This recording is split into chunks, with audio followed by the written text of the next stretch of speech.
Well, we've made it to the end. And as I am more than a year out past the publication of The Making of Biblical Womanhood, I think even more than my conversation about inerrancy, my discussion about Arianism, my Paul chapter, and even my discussion of the ESV, I think this chapter got me in the most trouble because in it is a call to action. Because biblical womanhood is more than just an idea. It is more than just disagreeing over whether we should fully submerge in baptism or sprinkle. It is bigger than disagreeing about music or whether or not our clergy wear robes. Biblical womanhood hurts women. I told you as we discussed the first chapter that one of the things I did not discuss at the time was why I did not nuance the different types of complementarianism. I do know that many women and men live in complementarian systems and treat each other with dignity and respect. I know that many women flourish as teachers and leaders in complementarian spaces that allow it. This is complementarianism at its best. But I also know it is not the only side.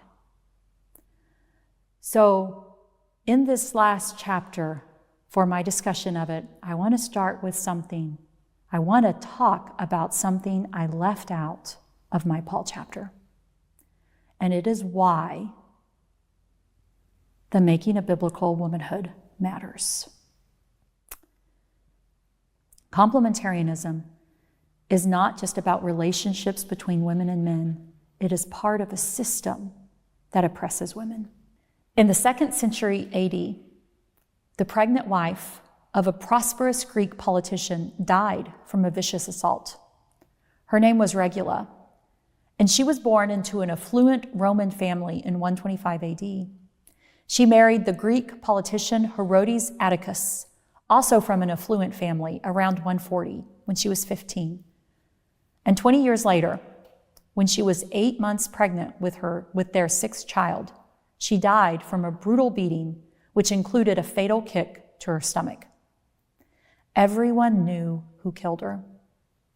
It was her husband's freedman. The Roman Emperor Marcus Aurelius, remember the kindly emperor portrayed by Richard Harris in Gladiator? Marcus Aurelius found the freedman guilty of administering the lethal kick. It also seems clear that the freedman did not act alone. He had been ordered by Herodes, Regula's husband, to beat her. As a contemporary source recorded, quote, a murder charge was brought against Herodes in this way. When his wife Regula was 8 months pregnant, he ordered his freedman to beat her for trivial reasons. She died in premature childbirth from a blow to her abdomen. This is a case of domestic abuse that resulted in murder. A wife was beaten to death by the order of her husband. An unborn child just weeks from birth was killed by a father's command. What makes this story of domestic abuse even more horrific is that Regula's husband, although charged and tried for the murder of his wife, was acquitted by the Roman senatorial court. He went free. He was a member of the imperial family, and the Roman Emperor Marcus Aurelius intervened on his behalf. Might make you think differently about Richard Harris's portrayal. Yes, Marcus Aurelius was the same emperor who agreed that Herodes had committed the murder. Neither Herodes nor his freedmen suffered consequences for Regula's death. Quite the opposite, actually, as they became wealthier and more prosperous, inheriting her property. Herodes seized the vast property of his dead wife, managing it as his own and prospering from it until eventually Regula's only surviving child inherited. Herodes also lavished wealth and status on the freedman's family, thus creating a situation in which the convicted murderer of Regula directly benefited from her death. I often assign Regula's story in my upper-level women's history course at Baylor. The text makes a significant impression on my students. Questions just spill from them. How in the world was Herodes acquitted? Why in the world did the Roman legal system provide so few protections for battered women? Why were women in the ancient world so disempowered that their voices, just like Regula's, could not be heard? How did a woman who was so powerful and wealthy in her own right end up in such a desperate and deadly domestic situation? How could this happen? The answer is both simple and horrible.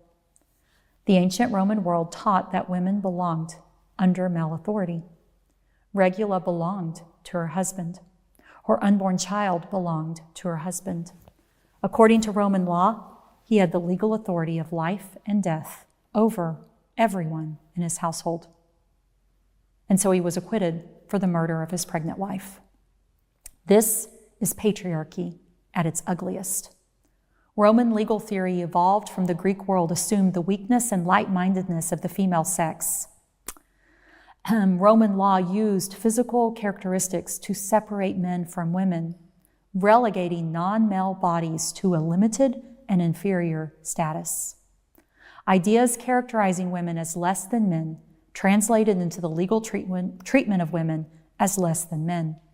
Because women were considered less intellectually and emotionally capable than men, women needed male guardianship throughout the duration of their lives. That is exactly what Aristotle wrote in his Politics. Quote, "The male is by nature fitter for command than the female, just as the older and full-grown is superior to the younger." Indeed, if you want to sum up Aristotle's approach to men and women, it lies in the questions he directs about them. Aristotle wanted to know what man is, but only what women are for. Of course, Regula's story is extreme. How patriarchy impacted the lives of Roman women varied.